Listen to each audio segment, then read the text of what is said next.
નમસ્તે મિત્રો, સ્વાગત છે આપનું આઈ એમ ગુજરાતના અમેરિકા સ્પેશિયલ બુલેટિનમાં. ગુરુવાર મે 1ના બુલેટિનમાં વાત કરીશું ટ્રમ્પની સેકન્ડ ટર્મના 100 દિવસમાં અમેરિકાના સ્ટોક માર્કેટ અને દેશની ઇકોનોમીને થયેલી ગંભીર અસરોની. જાણીશું કે ટ્રમ્પ ખરેખર ઇન્કમટેક્સ નાબૂદ કરી શકે તેમ છે. આ સિવાય વાત અમેરિકામાં રેસિઝમનો ભોગ બનનારા એક ઇન્ડિયન સ્ટુડન્ટની તેમજ ટ્રમ્પના આફ્રિકા પ્લાનની, જેમાં ઇલીગલ ઇમિગ્રન્ટ્સને યુએસથી સીધા જ આફ્રિકા મોકલવામાં આવી શકે છે. હજુ ગયા વર્ષે જ અમેરિકાના સ્ટોક માર્કેટમાં તેજીનો આંકલો ભૂરાયો થઈને દોડી રહ્યો હતો અને ત્યારે ડોનાલ્ડ ટ્રમ્પે અમેરિકન્સને એવી વોર્નિંગ આપી હતી કે જો તેઓ કમલા હેરિસને વોટ આપશે તો તે માર્કેટ માટે મંદીનો વોટ હશે. ઇલેક્શન જીત્યા બાદ ટ્રમ્પે છાતી ઠોકીને કહ્યું હતું કે જો હું ચૂંટણી હારી ગયો હોત તો કમલાની સરકારમાં સ્ટોક માર્કેટ તૂટી ગયું હોત અને 1929 જેવી મંદી આવી હોત. જોકે સત્તા સંભાળ્યાના માત્ર 100 જ દિવસમાં ટ્રમ્પે અગાઉ જે કહ્યું હતું તેનાથી તદ્દન ઉલટું થઈ રહ્યું છે અને હવે તો યુએસમાં મંદીના ડાકલા પણ વાગી રહ્યા છે. ખાસ તો ટ્રમ્પના પ્રથમ 100 દિવસ અમેરિકાના સ્ટોક માર્કેટ માટે અત્યંત ખરાબ સાબિત થયા છે. 1974માં પ્રેસિડેન્ટ ગેરાલ્ડ ફોર્ડે સત્તા સંભાળ્યા બાદ અમેરિકન સ્ટોક માર્કેટમાં જોરદાર ધોવાણ જોવા મળ્યું હતું અને હવે 50 વર્ષ બાદ ટ્રમ્પના શાસનકાળમાં ફરી આવી સ્થિતિ જોવા મળી રહી છે. નવેમ્બર 2024માં ટ્રમ્પ ચૂંટણી જીત્યા ત્યારે સ્ટોક માર્કેટમાં મોટો ઉછાળો આવ્યો હતો, પરંતુ થોડા જ દિવસોમાં ફુગ્ગામાંથી હવા નીકળી ગઈ હોય તેમ અમેરિકાના સ્ટોક માર્કેટમાં પણ ધોવાણ થયું હતું અને તેની સ્થિતિ હજુ પણ સ્થિર નથી થઈ રહી. આ બધા પાછળ મુખ્યત્વે જવાબદાર છે ટ્રમ્પની ટેરિફ પોલિસીથી ઊભી થયેલી ઇકોનોમિક અનિશ્ચિતતા, જેણે ફક્ત અમેરિકાની જ નહીં પરંતુ ગ્લોબલ ઇકોનોમીને પણ હચમચાવી નાખી છે. જોકે છેલ્લા કેટલાક દિવસોથી અમેરિકન સ્ટોક માર્કેટ ધીમે ધીમે ઉપર જઈ રહ્યું છે, પરંતુ જાન્યુઆરી 20ના રોજ ટ્રમ્પે સત્તા સંભાળી ત્યારથી S&P 500 હજુ પણ 7.25% જેટલો ડાઉન છે અને બેન્ચમાર્ક ઇન્ડેક્સમાં $3.66 ટ્રિલિયન ધોવાણ થઈ ચૂક્યું છે. અધૂરામાં પૂરું 2025ના પહેલા ક્વાર્ટરમાં જીડીપી ઘટતા પણ માર્કેટમાં ગભરાટ જોવા મળ્યો છે. ટેરિફ અંગે ટ્રમ્પના એક પછી એક નિર્ણયોને કારણે સ્ટોક માર્કેટ આ વર્ષે ભારે ઉથલપાથલનો સામનો કરી રહ્યું છે. S&P 500 ફેબ્રુઆરીમાં રેકોર્ડ હાઈ પર પહોંચ્યો હતો અને ટ્રમ્પે ટેરિફની વાતો કરવાનું શરૂ કર્યા બાદ માર્ચમાં તે કરેક્શન તરફ આગળ વધ્યો હતો.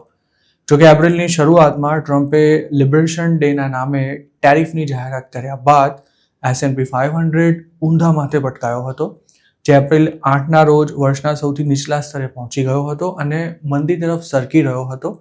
પરંતુ રેસિપ્રોકલ ટેરિફ મુલતવી રખાયા બાદ તેમાં ધીમે ધીમે સુધારો થઈ રહ્યો છે.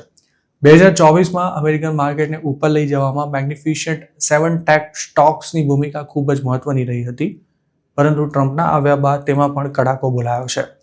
એપલનો સ્ટોક 15.66% જેટલો તૂટ્યો છે, જ્યારે એનવીડિયા 18% અને ટ્રમ્પના વિશ્વાસુ ઇલોન મસ્કની ટેસ્લાનો સ્ટોક 27% જેટલો ડાઉન છે. તેમજ એમેઝોનની હાલત પણ ખરાબ રહી છે અને તેમાં પણ 14% જેટલો ઘટાડો જોવા મળ્યો છે. ટ્રમ્પના આવ્યા બાદ પ્રથમ 100 દિવસમાં ફક્ત સ્ટોક માર્કેટમાં જ હાહાકાર મચ્યો છે તેવું નથી. તેની સાથે યુએસ ટ્રેઝરી બોન્ડની હાલત પણ ખરાબ થઈ છે. સામાન્ય રીતે અનિશ્ચિતતાના સમયમાં ઇન્વેસ્ટર્સ સ્ટોક્સમાં વેચવાલી કરતા હોય છે અને સુરક્ષિત ગણાતા યુએસ ટ્રેઝરીમાં તેમના નાણાંનું રોકાણ કરાતું હોય છે. પરંતુ આ વખતે એવું નથી થઈ રહ્યું, કેમ કે સ્ટોક્સની જેમ ઇન્વેસ્ટર્સ યુએસ ટ્રેઝરીમાં પણ વેચવાલી કરી રહ્યા છે, જેના કારણે યુએસ બોન્ડની વેલ્યુ અંગે પણ ચિંતાઓ ઊભી થઈ છે. બીજી તરફ યુએસ ડોલર ઇન્ડેક્સમાં પણ આ વર્ષે 8%નો ઘટાડો થયો છે. એપ્રિલ 21ના રોજ ડોલર ઇન્ડેક્સ 3 વર્ષના સૌથી નીચલા સ્તરે પહોંચી ગયો હતો. ટ્રમ્પના બીજા કાર્યકાળની શરૂઆતમાં એકમાત્ર ગોલ્ડ જ ચેમ્પિયન બનીને સામે આવ્યું છે. આ વર્ષે સોનામાં 26% જેટલો ઉછાળો આવ્યો છે અને $3500 રેકોર્ડ હાઈ પર તે પહોંચી ગયું છે.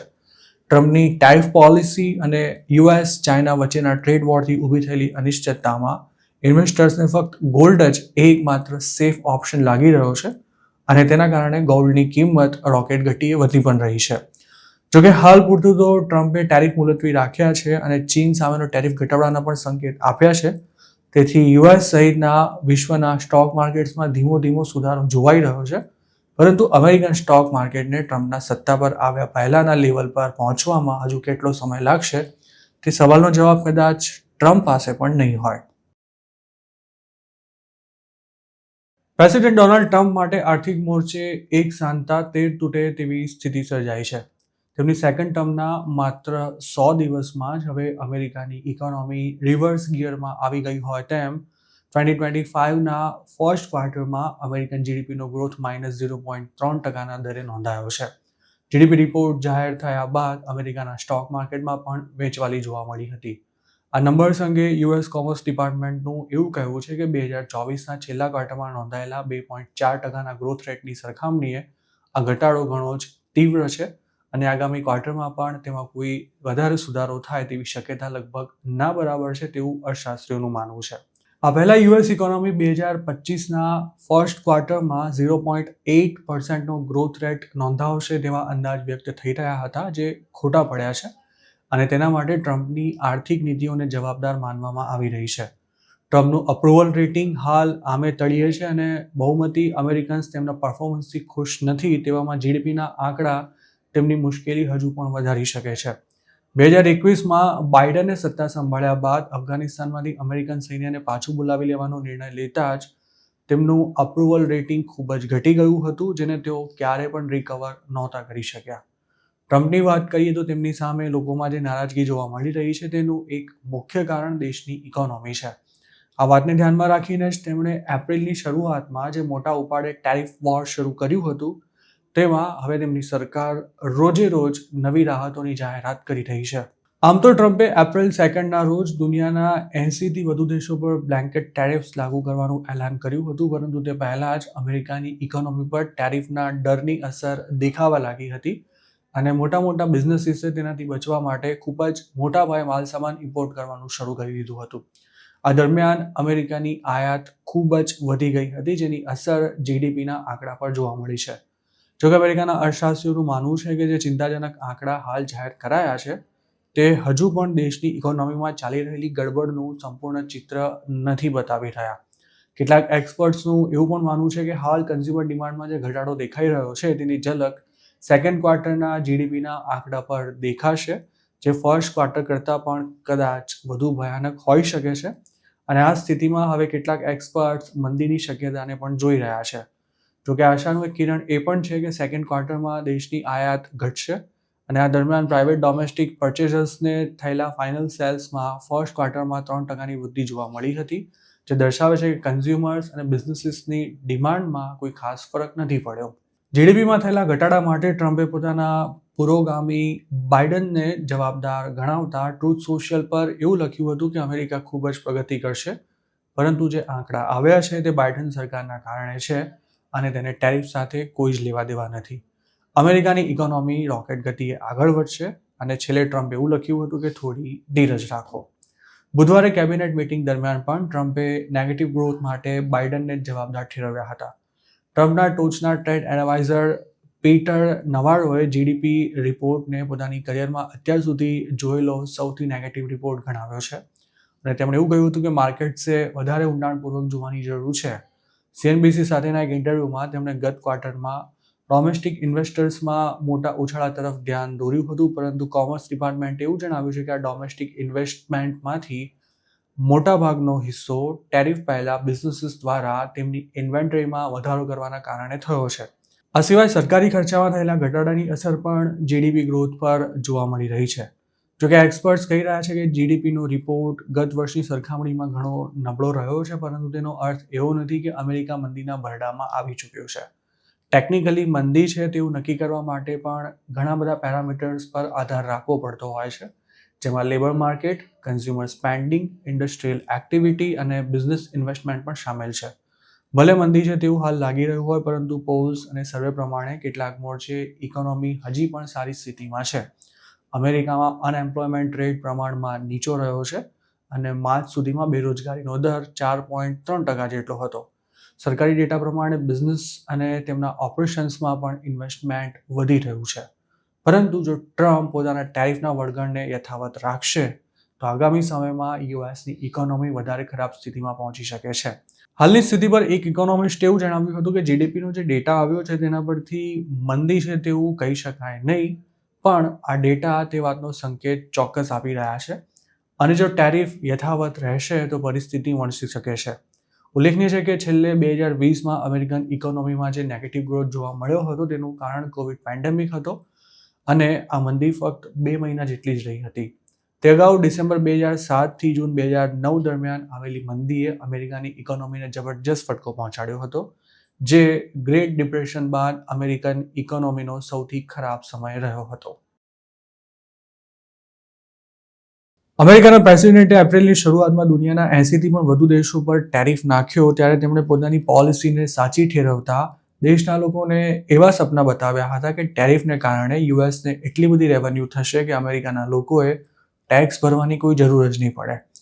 આ જ વાતને ટ્રમ્પે તાજેતરમાં જ ફરી દોહરાવતા એવું કહ્યું હતું કે એક દિવસ અમેરિકનોએ કોઈ ટેક્સ નહીં ભરવો પડે અને તેના માટે લોકો ટેરિફનો આભાર માનશે. તેમણે કહ્યું હતું કે ટેરિફને કારણે અમેરિકાને અઢળક આવક થશે અને ત્યારબાદ અમેરિકનો પરનો ટેક્સ પણ દૂર કરી દેવામાં આવશે. જોકે આ બધું રાતોરાત નહીં થાય, તેમાં થોડો સમય લાગશે, પરંતુ ટ્રમ્પ સરકાર ટેક્સમાં કાપ મૂકશે અને ટેક્સ સંપૂર્ણપણે નાબૂદ થઈ શકે છે કેમ કે ટેરિફને કારણે દેશ પાસે ડોલર્સનો ઢગલો થશે. રોમમાં પોપ ફ્રાન્સિસની અંતિમ ક્રિયામાં ભાગ લઈને અમેરિકા પરત ફરતી વખતે એરફોર્સ વનમાં બોર્ડ થતા પહેલા ટ્રમ્પે મીડિયા સાથે આ વાત કરી હતી. ટેક્સ નાબૂદ કરી દેવાની ટ્રમ્પની વાત સાંભળવામાં ઘણી જ સારી લાગે છે, પરંતુ સરકારી આવકના સોર્સ તરીકે ટેરિફ લાગુ કરવાથી બીજી સમસ્યાઓ પણ ઊભી થઈ શકે છે. એક્સપર્ટનું એવું કહેવું છે કે જો ટ્રમ્પે અમેરિકનો માટે ટેક્સ નાબૂદ કરવો હશે તો હાલમાં તેમણે જે જંગી ટેરિફ લગાવ્યો હતો તેનાથી પણ ઘણો વધારે ટેરિફ લગાવવો પડશે. અમેરિકન સરકારને ઇન્કમ ટેક્સથી એક વર્ષમાં લગભગ $3 ટ્રિલિયન જેટલી આવક થાય છે અને તે સામે અમેરિકા દર વર્ષે $3 ટ્રિલિયન જેટલા માલ સામાનની આયાત પણ કરે છે. તેથી ઇન્કમ ટેક્સથી થતી આવકને રિપ્લેસ કરવા માટે ટ્રમ્પે અમેરિકા આવતા તમામ ઇમ્પોર્ટેડ માલ સામાન પર ઓછામાં ઓછો 100% ટેરિફ લગાવવો પડે. ફિચ રેટિંગ્સના રિપોર્ટ અનુસાર અમેરિકાનો ઇફેક્ટિવ ટેરિફ રેટ 22.8% જેટલો થાય છે. તેથી ઇન્કમ ટેક્સના બદલે ફક્ત ટેરિફથી જ આવક મેળવવા માટે ટ્રમ્પ સરકારે હાલના ટેરિફને 4 ગણો વધારવો પડશે. જો કે અમેરિકાનો નવો ટેરિફ રેટ પહેલેથી જ કોઈ પણ ડેવલપ્ડ કન્ટ્રી કરતાં ઘણો વધારે છે. તેથી જો તેમાં વધારો કરવામાં આવશે તો યુએસની સાથે સાથે ગ્લોબલ ઇકોનોમી પણ મંદીના ભરડામાં આવી શકે છે. અમેરિકન્સને કોઈ ટેક્સ જ ન ભરવો પડે તેવા અચ્છે દિનના સપના દેખાડતા ટ્રમ્પ એ વાત કદાચ ભૂલી રહ્યા છે કે જો ઇમ્પોર્ટેડ ગુડ્સ પર ટેરિફ લગાવવામાં આવશે તો તમામ વસ્તુઓના ભાવ વધી જશે અને તેના કારણે ઇન્ફ્લેશન વધી શકે છે. હાલમાં જ અમેરિકાની મોટી કંપનીઝે એવું કહ્યું હતું કે ટ્રમ્પની ટ્રેડ પોલિસી કોસ્ટમાં વધારો કરી રહી છે અને તેના કારણે કન્ઝ્યુમર્સને એર ટિકિટથી લઈને ખાવા પીવાની વસ્તુઓ પર વધારે પૈસા ખર્ચવા પડી રહ્યા છે. એક્સપર્ટ્સનું એવું કહેવું છે કે ટેરિફથી આવક મેળવીને અમેરિકનો માટે ટેક્સ નાબૂદ કરવાનું ટ્રમ્પનું ગણિત કોઈપણ રીતે બંધ બેસતું નથી. અમેરિકનો પહેલેથી જ મોંઘવારીનો માર વેઠી રહ્યા છે. તેવામાં જો તમામ ઇમ્પોર્ટેડ પ્રોડક્ટ્સની કિંમતોમાં વધારો થશે તો તેના વેચાણનું શું થશે તે પણ એક મોટો પ્રશ્ન છે. કેમ કે ઇકોનોમિક્સનો સામાન્ય સિદ્ધાંત એવું કહે છે કે કિંમતો વધવાને કારણે ડિમાન્ડમાં ઘટાડો થાય છે અને તેથી જ ટેરિફ લાગુ કરી ઇન્કમ ટેક્સ નાબૂદ કરી દેવાનો ટ્રમ્પનો તર્ક ખરેખર તો ટાઢાપોળના ગપ્પા સિવાય બીજું કશું જ નથી.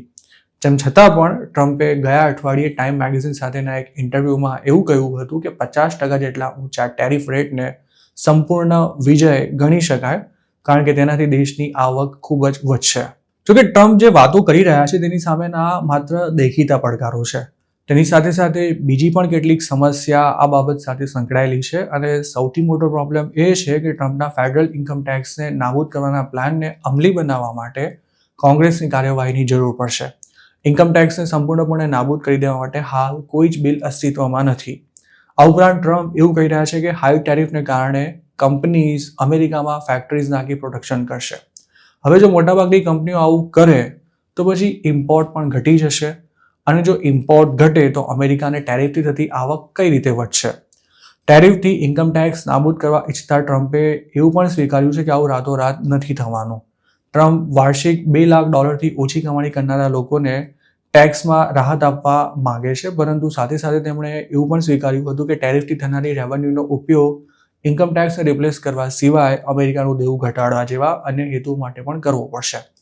આમ ટ્રમ્પ ભલે અમેરિકન્સને ઇન્કમ ટેક્સ નાબૂદી કે પછી દેશનું દેવું ઘટાડવાના મોટા મોટા સપના બતાવી રહ્યા છે, પરંતુ ટેરિફ અમેરિકન ઇકોનોમીને મોટો ફટકો પહોંચાડશે અને તેમનો અનુભવ તેમને રેસિપ્રોકલ ટેરિફની જાહેરાત સાથે જ થઈ ગયો છે, જેના કારણે ટ્રમ્પે આ રેસિપ્રોકલ ટેરિફને મુલતવી પણ રાખવી પડી હતી. લીગલ અને ઇલીગલ ઇમિગ્રન્ટ્સને એક જ લાકડીથી હાંકી રહેલા ડોનાલ્ડ ટ્રમ્પ યુએસમાં જે માહોલ ઊભો કરી રહ્યા છે તેનાથી લોકોમાં પણ ઇમિગ્રન્ટ્સ પ્રત્યે નફરત વધી રહી છે. આવા જ એક કેસમાં હાલ યુએસમાં ભણતા એક ઇન્ડિયન સ્ટુડન્ટે પોતાને થયેલો રેસિઝમનો અનુભવ સોશિયલ મીડિયા પર શેર કર્યો છે. શ્રીરામ મણી નામનો આ ઇન્ડિયન કોલંબિયા જર્નલિઝમ સ્કૂલમાં ભણે છે. શ્રીરામ જે અપાર્ટમેન્ટમાં રહે છે ત્યાં જ રહેતી એક મહિલાએ તેની લિફ્ટ પાસે જોતા જ એવો સવાલ કર્યો હતો કે ટ્રમ્પે હજુ સુધી તમને લોકોને ડિપોર્ટ નથી કર્યા. શ્રીરામની આ મહિલા સાથે અગાઉ ક્યારે કોઈ વાત નથી થઈ કે ન તો તે તેને ઓળખે છે, પરંતુ તેણે જે શબ્દો શ્રીરામને કહ્યા હતા તે તેને ચાપખાની જેમ વાગ્યા હતા અને આ અંગે તેણે પોતાની વ્યથા સોશિયલ મીડિયા પર ઠાલવી છે. શ્રીરામે જણાવ્યું છે કે પોતે પહેલાં તો એ જ નહોતો સમજી શક્યો કે ડિપોર્ટેશનની વાત કરનારી મહિલા સિરિયસ છે કે પછી તેને ટોણો મારી રહી છે. આ મહિલાને જવાબ આપતા શ્રીરામે એવું કહ્યું હતું કે હું પણ રોજ એ જ વિચાર સાથે ઉઠું છું કે હજુ સુધી હું ડિપોર્ટ કેમ નથી થયો. તેના પર આ મહિલાએ એ તો આપણે જોઈ લઈશું એમ કહ્યું હતું અને ત્યાંથી તે નીકળી ગઈ હતી. પોતાની સોશિયલ મીડિયા પોસ્ટ પર શ્રીરામે જણાવ્યું હતું કે હવે તેને અમેરિકા આવીને એવું લાગી રહ્યું છે કે જાણે પોતે આ દેશમાં અને ન્યુયોર્ક સિટીમાં અનવોન્ટેડ આઉટસાઇડર છે. શ્રીરામને હજુ એવી આશા છે કે કદાચ તેની પાડોશીએ તેની સાથે મજાક કરી હશે, પરંતુ તેનું મન આ વાત સાચી માનવા તૈયાર નથી. અત્યાર સુધી કેનેડામાં રહેતા અનેક ઇન્ડિયન સ્ટુડન્ટ્સ પોતાની સાથે થયેલા આ પ્રકારના ભેદભાવની વેદના સોશિયલ મીડિયા પર શેર કરી ચૂક્યા છે, પરંતુ અમેરિકામાં આવું ભાગ્યે જ થતું હોય છે. જોકે યુએસમાં રહેતા ગુજરાતીઓનું માનીએ તો ટ્રમ્પના આવ્યા બાદ સ્થિતિ બદલાઈ ગઈ છે અને હવે ઘણા ઇન્ડિયન્સને યુએસમાં ભેદભાવનો સામનો કરવો પડી રહ્યો છે, પરંતુ તેના વિશે ભાગ્યે જ કોઈ ખુલીને બોલવા તૈયાર થતું હોય છે. ન્યુયોર્કમાં રહેતા શ્રીરામને જેમ એક અમેરિકને ટ્રમ્પના નામે ટોણો માર્યો હતો તેવો જ અનુભવ કંટકીમાં એક સ્ટોરમાં કામ કરતા ગુજરાતીને થયો હતો, જેના વિશે તેણે આમ ગુજરાત સાથે વાત કરતા જણાવ્યું હતું કે ટ્રમ્પ ઇલેક્શન જીતી ગયા તે દિવસે સ્ટોર ક્લોઝ કરી દીધા બાદ એક અમેરિકન બિયર લેવા માટે આવ્યો હતો, જે ન મળવા પર તેણે આ ગુજરાતી સાથે બોલાચાલી કર્યા બાદ એવું કહ્યું હતું કે ટ્રમ્પ પ્રેસિડેન્ટ બનતાની સાથે જ તમને બધાને લાત મારીને અમેરિકાની બહાર કાઢશે. ટેનેસીમાં જોબ કરતા એક અનડોક્યુમેન્ટેડ ગુજરાતી યુવકે પણ પોતાનો એક્સપિરિયન્સ શેર કરતા એમ ગુજરાતને જણાવ્યું હતું કે હવે તો કોઈને ચોરી કરતા પકડો તો તે પણ ડિપોર્ટ કરાવી દેવાની ધમકી આપે છે અને જો ભૂલથી કોઈને ખબર પડી જાય કે તમે અનડોક્યુમેન્ટેડ છો તો તમારી મુશ્કેલી ખૂબ જ વધી જાય છે. આ ગુજરાતીને તેના ઓનરે એમ જ કહી રાખ્યું છે કે પોલીસ સિવાય જો કોઈ માણસ આવીને કંઈ પૂછે તો તેને એમ જ કહી દેવું કે હું અમેરિકન સિટીઝન છું. અમેરિકાના પાડોશી દેશ કેનેડામાં તો હવે પબ્લિક પ્લેસ પર જ કેટલાક ઇન્ડિયન સાથે રેસિઝમ આચરી તેમને પરેશાન કરવામાં આવે છે અને આવા ઘણા વિડીયો ઇન્સ્ટાગ્રામ પર વાયરલ પણ થઈ ચૂક્યા છે. યુએસમાં સ્થિતિ હજુ સુધી આ હદે તો નથી પહોંચી, પરંતુ જો દેશમાં આવો જ માહોલ રહ્યો તો જેવું કેનેડામાં થઈ રહ્યું છે તેવું અમેરિકામાં પણ થઈ શકે છે. અમેરિકાએ પોતાની ધરતી પરથી ડિપોર્ટ કરાયેલા ઇલીગલ ઇમિગ્રન્ટ્સને સ્વીકારવા માટે કેટલાક દેશો સાથે અગ્રીમેન્ટ કર્યા છે, જેમાં એલ સાલ્વાડોર, પનામા, હોન્ડુરાસ તેમજ કોસ્ટારિકા જેવા દેશોનો સમાવેશ થાય છે. જોકે આ દેશો સિવાય હવે યુએસ આફ્રિકન કન્ટ્રીઝમાં પણ અનડોક્યુમેન્ટેડ ઇમિગ્રન્ટ્સને મોકલવા માટે તૈયારી કરી રહ્યું છે, જેમાં લિબિયા અને રવાન્ડાના નામ ટોપ પર છે. અમેરિકન ન્યૂઝ ચેનલ CNN સોર્સિસને ટાંકીને આ અંગે પોતાના એક રિપોર્ટમાં એવું જણાવ્યું હતું કે ટ્રમ્પ એડમિનિસ્ટ્રેશન ક્રિમિનલ ઇલીગલ એલિયન્સને ડિપોર્ટ કરવા માટે આ બે દેશો સાથે વાતચીત કરી રહ્યું છે. અત્યાર સુધી અમેરિકા 300 જેટલા વેનેઝુએલન ઇલીગલ ઇમિગ્રન્ટ્સને ક્રિમિનલ ગણાવી તેમને એલ સાલ્વાડોરની જેલમાં મોકલી ચૂક્યું છે. આ મામલે હાલ સુપ્રીમ કોર્ટ અને સરકાર વચ્ચે તણખા પણ જડી રહ્યા છે, પરંતુ હવે કોર્ટ સામે પણ મોરચો ખોલનારા ટ્રમ્પ ડિપોર્ટેશનનો વ્યાપ વધારવા મક્કમ છે. ટ્રમ્પે એક વર્ષમાં 1 મિલિયન લોકોને ડિપોર્ટ કરવાનો ટાર્ગેટ સેટ કર્યો છે અને આટલા મોટા પ્રમાણમાં ડિપોર્ટેશનને અંજામ આપવા માટે તેમની સરકારે ખાસી જહેમત ઉઠાવવી પડે તેમ છે. એક તરફ અમેરિકાની ઇકોનોમી પર મંદીના વાદળો છવાઈ રહ્યા છે, ત્યારે ડિપોર્ટેશનમાં વધુ ખર્ચો કરવો યુએસને લાંબા ગાળે પોસાય તેમ નથી અને બીજી તરફ એજન્સીઝમાં પણ સ્ટાફની અછત છે. ડિટેન્શન સેન્ટર્સ ભરાઈ ગયા છે અને કોર્ટમાં કેસ કરવામાં પણ ખાસો સમય જઈ રહ્યો છે. એટલે ટ્રમ્પ એડમિનિસ્ટ્રેશન ઇલીગલ ઇમિગ્રન્ટ્સને ડિપોર્ટ કરવા માટે ઓપ્શનલ વેઝ શોધી રહ્યું છે અને હાલ તેમાં સેલ્ફ ડિપોર્ટેશન તેમજ થર્ડ કન્ટ્રીઝમાં ઇલીગલ ઇમિગ્રન્ટ્સને મોકલવાનું સરકારને વધુ સગવડ ભર્યું લાગી રહ્યું છે. ઇલીગલ ઇમિગ્રન્ટ સેલ્ફ ડિપોર્ટેશનનો ઓપ્શન પસંદ કરી લે તે માટે ટ્રમ્પ એડમિનિસ્ટ્રેશન ઘણા ધમપછાડા કરી રહ્યું છે અને તેની સાથે સાથે જેમને સીધા તેમના દેશમાં ડિપોર્ટ કરી શકાય તેમ નથી તેવા લોકોને અમેરિકામાંથી બહાર કરી દેવા માટે થર્ડ કન્ટ્રીઝ સાથે પણ વાટાઘાટો કરવામાં આવી રહી છે. જાન્યુઆરીમાં ટ્રમ્પે ટોપ એડમિનિસ્ટ્રેશન ઓફિશિયલ્સને અસાયલમ માંગનારાઓને અન્ય દેશોમાં સ્થળાંતરિત કરી શકાય તે માટે ઇન્ટરનેશનલ એગ્રીમેન્ટ્સ કરવાની સૂચના આપી હતી. આ વર્ષની શરૂઆતમાં ટ્રમ્પ એડમિનિસ્ટ્રેશને વેનેઝુએલાના 300થી વધુ લોકોને એલ સાલ્વાડોરની જેલમાં મોકલી પણ દીધા હતા. ટ્રમ્પે આ 300 લોકોને 1 વર્ષ સુધી જેલમાં રાખવા માટે એલ સાલ્વાડોર સાથે $6 મિલિયન ડીલ કરી છે. સીએનએનના રિપોર્ટમાં જણાવ્યા અનુસાર ટ્રમ્પ એડમિનિસ્ટ્રેશન લિબિયા સાથે પણ આવી ડીલ કરવા જઈ રહ્યું છે. જોકે રવાંડાની વાત થોડી અલગ છે, કેમ કે રવાંડા યુએસથી ડિપોર્ટ થનારા લોકોને જેલમાં નહીં પૂરે, પરંતુ તેમને વિવિધ સોશિયલ સપોર્ટ પ્રોગ્રામ્સમાં સામેલ કરશે અને સાથે જ અન્ય રીતે મદદ કરી તેમને રવાંડન સોસાયટીમાં એકીકૃત કરવામાં આવશે. રવાંડા પહેલાં જ ઘણા દેશોના શરણાર્થીઓને સ્વીકારી ચૂક્યું છે અને તેમાં લિબિયાથી આવેલા અસાયલમ સીકર્સ પણ સામેલ છે. લિબિયા અને રવાંડા બંનેનો હ્યુમન રાઇટ્સનો રેકોર્ડ ખૂબ જ ખરાબ રહ્યો છે. ત્યારે યુએસથી ડિપોર્ટ કરી આ બે દેશોમાં મોકલવામાં આવનારા લોકોની સુરક્ષાને લઈને પણ ગંભીર સવાલો ઊભા થઈ શકે છે. મંગળવારે કેબિનેટ મીટિંગમાં સેક્રેટરી ઓફ સ્ટેટ માર્કો રૂબિયોએ એવું જણાવ્યું હતું કે યુએસ ઘણા દેશો સાથે થર્ડ કન્ટ્રીના લોકોને સ્વીકારવા અંગે વાતચીત કરી રહ્યું છે. જોકે તેમણે કયા દેશો સાથે વાતચીત થઈ રહી છે તે નહોતું જણાવ્યું. વોલ સ્ટ્રીટ જર્નલે આ પહેલા એક રિપોર્ટમાં એવો દાવો કર્યો હતો કે અમેરિકાએ લિબિયા, બેનિન, ઇસ્વાતી, મોલ્દોવા, મોંગોલિયા અને કોસોવાને અન્ય દેશોના લોકોને સ્વીકારવા માટે કહ્યું છે. જોકે લિબિયા અને રવાંડા સાથે વાતચીત કયા સ્તરે પહોંચી છે તે હજુ સુધી સ્પષ્ટ નથી થઈ શક્યું, પરંતુ આ ડીલને લીગલ ચેલેન્જનો પણ સામનો કરવો પડી શકે છે. એટલું જ નહીં, અમેરિકાને આ પાર્ટનરશિપ ખર્ચાની દ્રષ્ટિએ ઘણી મોંઘી પણ પડી શકે છે. 1 વર્ષમાં 10 લાખ લોકોને ડિપોર્ટ કરવાના ટાર્ગેટને પૂરો કરવામાં ટ્રમ્પને સૌથી મોટી કોઈ તકલીફ હોય તો તે છે કાયદાકીય કાર્યવાહી. અમેરિકાના ઇમિગ્રેશન લો પ્રમાણે દેશની ધરતી પર રહેલા કોઈ પણ ઇમિગ્રન્ટને કોર્ટની કાર્યવાહી વિના ડિપોર્ટ નથી કરી શકાતો અને ટ્રમ્પ આ પ્રોસેસને બાયપાસ કરી પોતાની મનમરજી મુજબ જે કોઈ હાથમાં આવે તેને ડિપોર્ટ કરી દેવા માંગે છે.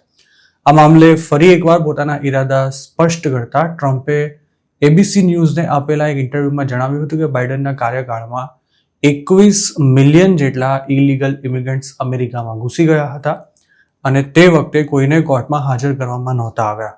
જો તે વખતે આ પ્રોસેસને ફોલો કરવામાં નહોતી આવી તો હવે આ લોકોને અમેરિકાની બહાર કરવામાં પણ કોઈ જ પ્રોસેસ કરવાની જરૂર નથી. પોતાની સેકન્ડ ટર્મના 100 દિવસ પૂરા થવા પર અમેરિકન ન્યૂઝ ચેનલને આપેલા ઇન્ટરવ્યુમાં યુએસના પ્રેસિડેન્ટે એમ પણ કહ્યું હતું કે મૂર્ખો દ્વારા ખુલ્લી રખાયેલી અમેરિકાની બોર્ડરને ક્રોસ કરી દુનિયાભરમાંથી એવા લોકો પણ દેશમાં ઘૂસી ગયા છે કે જેમને અહીં એન્ટ્રી આપવાની કોઈ જરૂર જ નહોતી.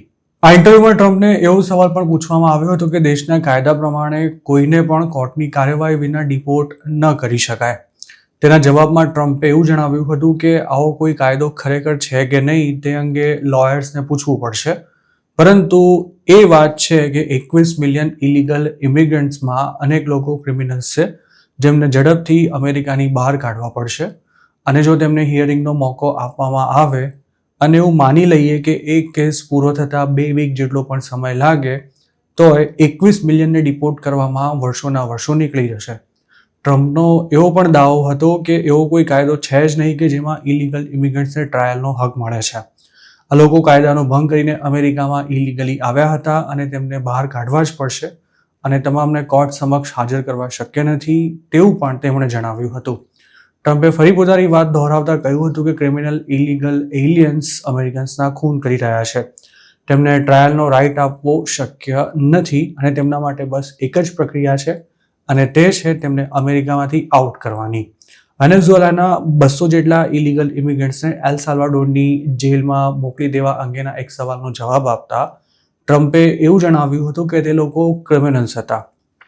જોકે ઇન્ટરવ્યૂ લેનારા એબીસી ન્યૂઝના સિનિયર કોરસ્પોન્ડન્ટ ટેરી મોરાને ટ્રમ્પને એવું પૂછ્યું હતું કે જે લોકોને એલ સાલ્વાડોર મોકલાયા છે તેમાંના કેટલાક લોકોનો કોઈ ક્રિમિનલ રેકોર્ડ હતો જ નહીં. ત્યારે ટ્રમ્પે આ સવાલનો જવાબ આપવાનું ટાળતા રિપોર્ટરને બીજો સવાલ પૂછવા માટે કહ્યું હતું. ટ્રમ્પે આ ઇન્ટરવ્યુમાં એવો પણ દાવો કર્યો હતો કે બાઇડનની ઓપન બોર્ડર પોલિસીને કારણે વેનેઝુએલાની જેલો ખાલી થઈ ગઈ છે અને તમામ ક્રિમિનલ્સ યુએસ આવી જતા ત્યાં ક્રાઇમ રેટ ઓછો થઈ ગયો છે.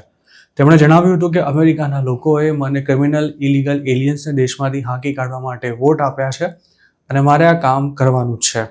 જોકે આ મામલે સરકારની ઝાટકણી કાઢનારા જજીસને આડે હાથે લેતા ટ્રમ્પે એવું કહ્યું હતું કે હાલમાં જ એક જજે ક્રિમિનલ એલિયનને ભાગી જવામાં મદદ કરી હતી અને આ બાબત ખૂબ જ ખતરનાક છે અને કેટલાક જજીસ સરકાર સાથે યોગ્ય વર્તન નથી કરી રહ્યા, તેમજ આવા જજ દ્વારા અપાયેલા ચુકાદાને ઉલટાવી પણ શકાય છે. આબ્રેગો ગર્સિયા નામના જે ઇલીગલ ઇમિગ્રન્ટને કોઈ પ્રોસેસ ફોલો કર્યા વિના જ ડિપોર્ટ કરવામાં આવ્યો છે, તેના મામલે સુપ્રીમ કોર્ટ પણ ટ્રમ્પ સરકારને ફટકાર લગાવી રહી છે. આ અંગે પૂછાયેલા સવાલમાં ટ્રમ્પે એવું કહ્યું હતું કે તે વ્યક્તિને ડિપોર્ટ કરી સરકારે કોઈ જ ભૂલ નથી કરી અને જો તે માણસ ખરેખર સારો હોત તો મેં ખુદ એલ સાલ્વાડોરના પ્રેસિડેન્ટને ફોન કરી તેના અમેરિકા પાછા આવવાની વ્યવસ્થા કરી લીધી હોત. ટ્રમ્પે એમ પણ કહ્યું હતું કે અગાઉની સરકારની ઓપન બોર્ડર પોલિસીનો મુદ્દો પોતે ઇલેક્શનમાં ઉઠાવ્યો હતો અને આ મુદ્દો ભલે પોતાની ટોપ પ્રાયોરિટી ના હોય, પરંતુ સરકાર તેના માટે ખૂબ જ ગંભીર છે અને એટલે જ હાલ અમેરિકાની બોર્ડર્સ બંધ છે અને ઇલીગલ ક્રોસિંગ પણ લગભગ બંધ થઈ ગયું છે. સ્ટુડન્ટ વિઝા પર અમેરિકા ગયેલા 2 ઇન્ડિયન્સની પાર્સલ કાંડમાં ધરપકડ કરવામાં આવી છે. મોહમ્મદ ઇલ્હામ વોરા અને હાજી અલી વોરા નામના આ બંને ઇન્ડિયન સ્ટુડન્ટ સામે કોલોરાડોની એલ પાસો કાઉન્ટીના એક સિનિયર સિટીઝન સાથે ફ્રોડ કરવાનો આરોપ છે. એલ પાસો કાઉન્ટી શેરિફ ઓફિસના જણાવ્યા પ્રમાણે આ બંને વિક્ટિમ પાસેથી ક્રિપ્ટો અને ગોલ્ડના સ્વરૂપમાં મોટી રકમ પડાવી હતી. ઓક્ટોબર 2024માં આ ફ્રોડનો ભોગ બનેલા એક સિનિયર સિટીઝને પોલીસને જાણ કરી હતી કે તેમની સાથે ફોન કોલ સ્કેમ થયું છે, જેમાં કોલર્સે પોતાની ઓળખ ફેડરલ એજન્ટ તરીકે આપી હતી અને તેમને સતત ધમકી આપી એટીએમમાંથી ક્રિપ્ટોકરન્સી તેમજ ગોલ્ડ ખરીદવા માટે મજબૂર કરાયા હતા અને તેમના ઘરે જઈને આ બંને આરોપીઓએ ગોલ્ડના પાર્સલ કલેક્ટ પણ કર્યા હોવાનું પોલીસનું કહેવું છે. EPSOના ફાઇનાન્શિયલ ક્રાઇમ યુનિટે આ ઘટનાની તપાસ શરૂ કરી હતી અને સેલ ફોન ટાવર ટ્રેસિંગના આધારે બંને શકમંદોનું લોકેશન શોધી કાઢી તેમને પકડી લેવામાં આવ્યા હતા. ઇન્વેસ્ટિગેશન એજન્સીના જણાવ્યા પ્રમાણે બંને આરોપી ઇન્ડિયન સિટીઝન્સ છે અને હાલ સ્ટુડન્ટ વિઝા પર અમેરિકામાં રહે છે. મોહમ્મદ ઇલ્હામ અને હાજી અલી ઇન્ડિયાના કયા સ્ટેટના છે તેની કોઈ ચોક્કસ વિગતો નથી મળી શકી, પરંતુ આ બંને કથિત સ્કેમર્સ સાઉથ ઇન્ડિયાના અને ખાસ તો તેલંગાણા અથવા આંધ્રના હોવાની શક્યતા છે. 24 વર્ષના આ બંને ઇન્ડિયન સ્ટુડન્ટ્સ શિકાગોમાં ઈસ્ટ વેસ્ટ યુનિવર્સિટીમાં અભ્યાસ કરી રહ્યા છે અને હાલ બંનેને robbery, money laundering, illegal investment અને ચોરીના ગુનામાં જેલ ભેગા કરવામાં આવ્યા છે. આ બંને આરોપી પર કોઈ બોન્ડ મૂકવામાં આવ્યો છે કે કેમ તેની કોઈ વિગતો જાહેર નથી કરાઈ અને જો તેમણે એકથી વધુ વિક્ટિમ્સ સાથે આ પ્રકારનું ફ્રોડ કર્યાનું બહાર આવશે તો તેમનું જેલમાંથી છૂટવું પણ ખૂબ જ મુશ્કેલ થઈ શકે છે. આ પ્રકારના ક્રાઇમમાં અત્યાર સુધી ઘણા ગુજરાતી અને સાઉથ ઇન્ડિયન્સ ઝડપાઈ ચૂક્યા છે અને હવે તેમાં અરેસ્ટ થનારા સ્ટુડન્ટ્સની સંખ્યા પણ વધી રહી છે. હજુ થોડા દિવસો પહેલા જ અમેરિકામાં ભણતા એક ગુજરાતી સ્ટુડન્ટને મિઝોરીમાં પાર્સલ કલેક્ટ કરતા રંગે હાથ અરેસ્ટ કરી લેવાયા બાદ કોર્ટે તેના પર $2 લાખ બોન્ડ મૂક્યો હતો. છેલ્લા 1-2 મહિનામાં 4 થી 5 ગુજરાતીઓ યુએસમાં ચાલતા પાર્સલ કાંડમાં અરેસ્ટ થયા છે. આવા જ એક કેસમાં વિઝિટર વિઝા પર અમેરિકા ગયેલા ગુજરાતી યુવક પ્રતીક પટેલને તાજેતરમાં જ કોર્ટ દ્વારા જેલની સજા ફટકારવામાં આવી હતી. પ્રતીકની ઓહાયોના ફેરબોર્નમાં રહેતા એક વ્યક્તિ પાસેથી $80,000 પડાવવાના આરોપમાં ધરપકડ થઈ હતી અને તેને 9 મહિનાની એટલે કે 8.5 વર્ષની જેલની સજા ફટકારવામાં આવી છે. પ્રતીકે જાન્યુઆરી મહિનામાં પોતાનો ગુનો કબૂલ કરી લીધો હતો. શિકાગોમાં રહેતો પ્રતીક અમેરિકાના સિનિયર સિટીઝન્સને ઠગવાના સંભવતઃ ઇન્ડિયાથી ચાલતા સ્કેમમાં સામેલ હતો અને તેના પર Fairborn, California, Maryland, Minnesota, Pennsylvania, Texas તેમજ વર્જિનિયામાંથી પણ કેશથી ભરેલા પાર્સલ્સ કલેક્ટ કરવાનો આરોપ છે. આ ઉપરાંત મેરીલેન્ડના 53 વર્ષના વિપુલ ઠક્કરને પણ સર્કિટ કોર્ટ ફોર મોન્ટગોમરી કાઉન્ટી દ્વારા કુલ 10 વર્ષની જેલની સજા સંભળાવાઈ છે, જેમાં તેમને 1.5 વર્ષ જેલમાં રહેવું પડશે અને બાકીની સજા સસ્પેન્ડ કરવામાં આવી છે. સજા પૂરી થયા બાદ વિપુલ ઠક્કરને 5 વર્ષના સુપરવાઇઝડ પ્રોબેશનમાં રાખવામાં આવશે. તેઓ જે સ્કેમમાં સામેલ હતા તેમાં ફ્રોડનો ભોગ બનેલા વિક્ટિમ્સને પણ તેમણે $40,000 ચૂકવવા પડશે. જુલાઈ 2024ના રોજ વિપુલ ઠક્કર વિક્ટિમના બેથેન્ડા લોકેશન પર ગોલ્ડથી ભરેલું પાર્સલ લેવા માટે આવ્યા હતા, પરંતુ પોલીસ પહેલેથી જ ત્યાં હાજર હતી અને તેમને અરેસ્ટ કરી લેવામાં આવ્યા હતા. અમેરિકાની સરકાર હવે સ્ટોરમાંથી $10-20 સામાન ચોરનારા કે પછી ટ્રાફિકના કોઈ સામાન્ય નિયમનો ભંગ કરનારા સ્ટુડન્ટ્સને પણ ડિપોર્ટ કરી રહી છે, ત્યારે કોઈ સિનિયર સિટીઝનને ઠગવા જેવા ગંભીર આરોપમાં અરેસ્ટ થયેલા સ્ટુડન્ટનું ડિપોર્ટેશનથી બચવું લગભગ અશક્ય છે. યુકેમાં એક ગુજરાતી દ્વારા કરાયેલા 3.20 લાખ પાઉન્ડથી પણ વધુની રકમના ક્રેશ ફોર કેશ કૌભાંડમાં પકડાયેલી ગેંગના 10 સભ્યોને 4.5 મહિનાથી લઈને 5 વર્ષ સુધીની જેલની સજા સંભળાવાઈ છે. સુવ્યવસ્થિત રીતે આચરવામાં આવેલા આ કૌભાંડને ગુજરાતી રાજુ પટેલ અને અન્ય એક ઇન્ડિયન કમલેશ બડુકુલની ગેંગ દ્વારા અંજામ આપવામાં આવ્યો હતો.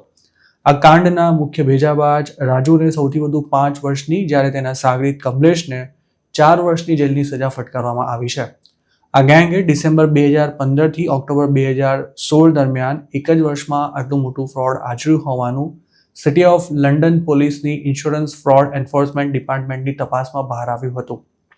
36 વર્ષના રાજુ પટેલ અને 45 વર્ષના કમલેશ બડુકુલની ગેંગમાં અમુક ગુજરાતીઓ સહિત 8 લોકો સામેલ હતા, જેમાં રાજુ અને કમલેશ ઇન્સ્યોરન્સ કંપની અને વ્હીકલ રિપેર ફાઇનાન્સ સર્વિસમાં એક્સિડન્ટના ખોટા ક્લેમ સબમિટ કરવાનું કામ કરતા હતા, જ્યારે બાકીના લોકો જાણી જોઈને એક્સિડન્ટ કરીને કે પછી ખોટા ક્લેમ માટે પોતાની પર્સનલ ડિટેલ્સ આપીને ફ્રોડમાં સાથ આપતા હતા. આ ગેંગના સભ્યો રસ્તે ચાલતી પોતાની કારમાં અચાનક જ જાણી જોઈને બ્રેક મારતા હતા, જેનાથી પાછળ આવતું વાહન ધડાકાભેર તેમની કાર સાથે અથડાઈ જતું હતું.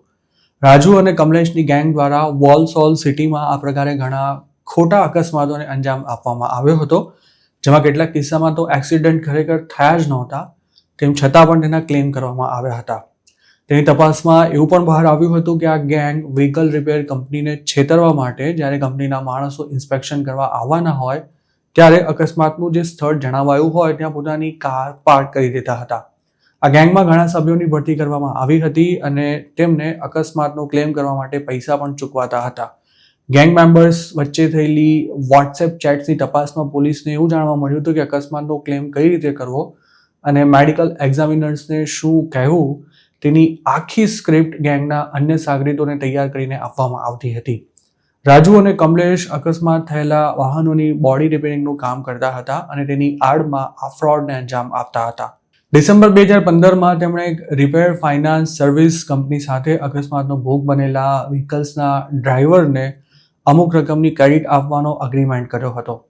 આ ક્રેડિટનો ઉપયોગ કરી ડ્રાઈવર પોતાના વાહનને રિપેર કરાવ્યાના 24 કલાકની અંદર જ ફંડ મેળવી શકતો હતો અને બાદમાં કંપની અકસ્માતમાં જેનો ફોલ્ટ હોય તેના ઇન્સ્યોરન્સમાંથી તેટલા પૈસા ક્લેમ કરી લેતી હતી. રાજુ અને કમલેશે ચોરી કરેલા કે પછી ગેંગના સભ્યોના ડોક્યુમેન્ટ્સનો ઉપયોગ કરી કાર ઇન્સ્યોરન્સ પોલિસીઝ ઉતરાવી હતી. આ ઇન્સ્યોરન્સ કંપનીઝમાં ખોટા ક્લેમ કરી તેમણે આ ફ્રોડ આચર્યું હતું અને તે પછી તે લોકો રિપેર ફાઇનાન્સ સર્વિસને વ્હીકલના ફોટા મોકલી એવો દાવો કરતા હતા કે તેનો અકસ્માત થયો છે અને તેનું રિપેરિંગ કામ ચાલી રહ્યું છે. રિપેર ફાઇનાન્સ સર્વિસનો સ્ટાફ જાતે સ્થળ પર આવીને તપાસ નહોતો કરતો અને ફોટા પરથી જ અકસ્માત થયો હોવાનું માની લઈ કમલેશના અકાઉન્ટમાં પૈસા ટ્રાન્સફર કરી દેવામાં આવતા હતા. જોકે ઇન્સ્યોરન્સ લેવાયાના થોડા સમયમાં જ ક્લેમ થવાના પગલે ઇન્સ્યોરન્સ કંપનીને દાળમાં કંઈક કાળું હોવાની શંકા ગઈ હતી, કેમ કે મોટાભાગની પોલિસીઝ અકસ્માતના થોડા દિવસો પહેલા જ ઉતારવામાં આવી હતી અને કેટલાક કિસ્સામાં તો જે વાહનોનો ઇન્સ્યોરન્સ ઉતરાવાયો હતો તે પોલિસી હોલ્ડરના નામ પર તે વ્હીકલ હતું જ નહીં. તપાસમાં સામે આવ્યું હતું કે રાજુ અને કમલેશે ડિસેમ્બર 2015 થી ઓક્ટોબર 2016 દરમિયાન અકસ્માતના 39 ક્લેમ્સ કર્યા હતા. રિપેર ફાઇનાન્સ સર્વિસે કમલેશના બેંક અકાઉન્ટમાં ક્લેમના પૈસા ટ્રાન્સફર કર્યા હતા અને તેમાંથી કેટલાક પૈસા અકાઉન્ટમાંથી વિડ્રો કરી લેવાયા હતા અને કેટલાક રાજુ પટેલના અકાઉન્ટમાં ટ્રાન્સફર કરી દેવાયા હતા. રાજુ અને કમલેશ પાસેથી આ પૈસા રિકવર કરવાની કાર્યવાહી પણ આગામી દિવસોમાં હાથ ધરવામાં આવશે. તો મિત્રો, આ હતા અમેરિકાના આજના મુખ્ય સમાચાર. આપને જો અમારી રજૂઆત પસંદ આવી હોય તો આ વિડીયોને લાઇક અને શેર કરવાનું તેમજ આઈ એમ ગુજરાતની યુટ્યુબ ચેનલને સબસ્ક્રાઇબ કરવાનું ભૂલશો નહીં, કારણ કે આ ચેનલ પર આપને મળશે અમેરિકામાં રહેતા ગુજરાતીઓ માટેના મહત્વના સમાચાર અને તે પણ આપની પોતાની ભાષામાં. આપ જો અમારી સાથે કોઈ ટિપ શેર કરવા માંગતા હો તો હાલ સ્ક્રીન પર દેખાઈ રહેલા વોટ્સએપ નંબર પર પણ અમારો સંપર્ક કરી શકો છો. આપની ઓળખ ગુપ્ત રાખવામાં આવશે.